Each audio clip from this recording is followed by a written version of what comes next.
नमस्कार, मैं संतोष Upadhyay GSK news एटा से और मैं हूं आज लखनऊ में।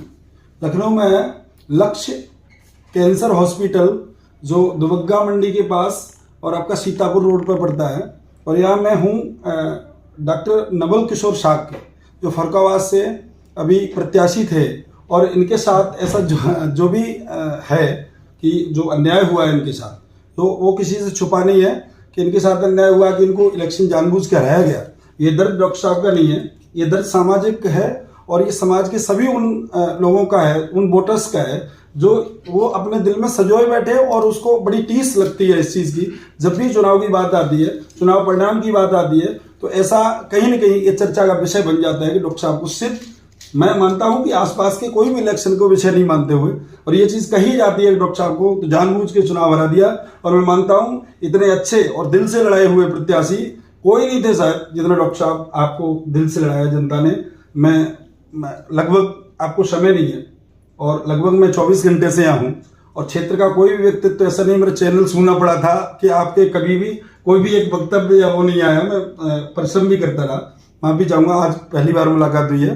डॉक्टर साहब, आपसे कहूँगा कि हर आपके चहेते के बहुत बड़ा दर्द है, बहुत छलकता भी है, तो मैं इसी पर विषय पर चर्चा करूँगा, और ये जानते हुए कि कल जो घटना हुई है बड़ी दर्दनाक है। इस हादसे को उन सभी आत्माओं को, और मैं चाहूँगा कि श्रद्धांजलि देते हुए अपनी बात को स्टार्ट करें। सबसे पहले संतोष जी आपको धन्यवाद देते हैं। और हाथरस में हुई घटना जो सोचने पे अंदर से झकझोरने का काम करती है, इतनी बड़ी घटना शायद इतिहास में अभी हमने नहीं सुनी। जिस तरह से मीडिया पे दिखाया जा रहा है, ये तो बहुत कम दिखाया जा रहा है। एक्चुअल वहाँ पर हमारे, कल मैंने कई लोगों से पता किया तो उस घटना में तकरीबन 400 से ज़्यादा लोगों की मृत्यु हुई।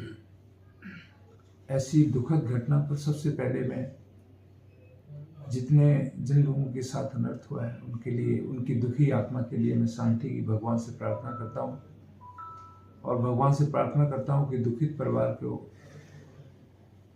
इस दुख से सहन करने की उन्हें क्षमता दे। और साथ ही इस घटना के लिए जिम्मेदार अगर मैं किसी को मानता हूँ तो भारतीय जनता पार्टी की सरकार को मानता हूँ।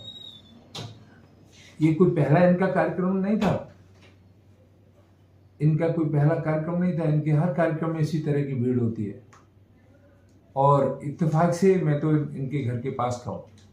जो बहादुर नगला है वो हमारा जो पैतृक गांव है सिलपुरा, वहाँ से मुश्किल से 12 किलोमीटर दूर है। 12 तो पटियाला ही पड़ती है, उससे और पहले 2 किलोमीटर। और इनके यहाँ पता नहीं किस किस तरह के इनके इलाज होते हैं।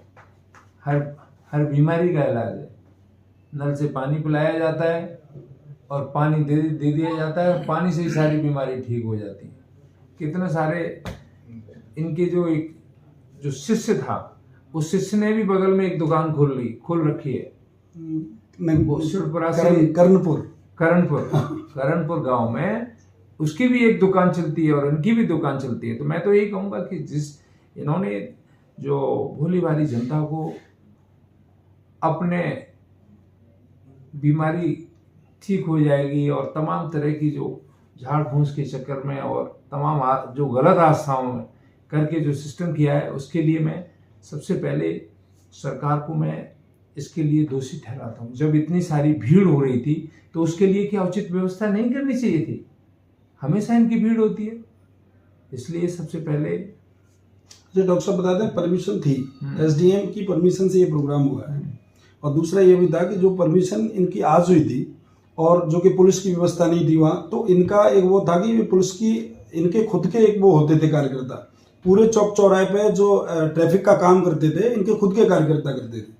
जैसे मैंने जहाँ तक समाचार पत्रों के माध्यम से मैंने देखा था, इनका जो कार्यक्रम में आने का जो भीड़ का आंकड़ा था वो 80,000 था, और लोग कम से कम 2.5 लाख से ज़्यादा लोग थे। जी, जब ज़्यादा लोग आ रहे हैं, मैं वही कहना चाहता हूँ, तो उसमें प्रशासन को व्यवस्था करनी चाहिए, और प्रशासन अगर नहीं कर सकता तो कार्यक्रम की अनुमति नहीं देता।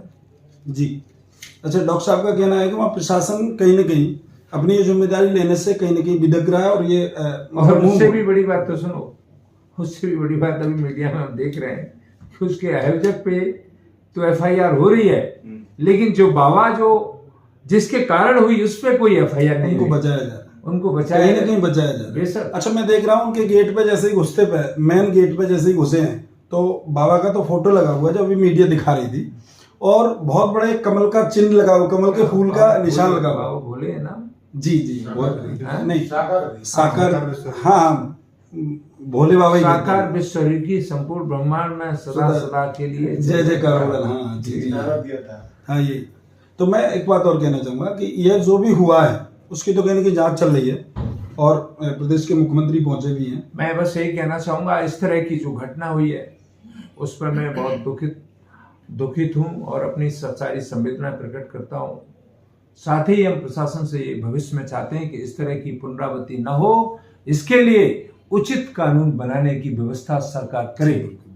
और जहां आयोजक पर जो केस हो रहा है, मैं चाहता हूं जिसके कारण हुआ उस पर एफआईआर होनी चाहिए। बिल्कुल बिल्कुल, तभी दूध का दूध पानी का पानी होगा। अच्छा, उन जिनकी वजह से हुआ है उन पर कोई भी एफआईआर नहीं हुई। अच्छा डॉक्टर साहब, मैं दो बात और कहूंगा। आप इलेक्शन, अब आप पे आ जाता हूँ, थोड़ा सा ये हुआ उसके लिए हम सभी दुखी हैं। आप, मैं चाहूंगा कि आपको जो इलेक्शन हराया गया जी, उसमें क्या आपने कोई उचित कदम उठाया? जनता तो आपके साथ है और आपकी तरह ही आपसे ज्यादा कहीं ना कहीं दुखी है। आप शायद जितना दुखी महसूस नहीं कर रहे, उससे ज्यादा जनता दुखी। नहीं ऐसा नहीं है, हमने बहुत मेहनत किया है, मुझे बहुत दुख है, लेकिन उससे भी ज़्यादा दुख मुझे तब होता है जब हमारे जो सपोर्टर थे और लोकतंत्र में खासकर जब चुनाव लड़ा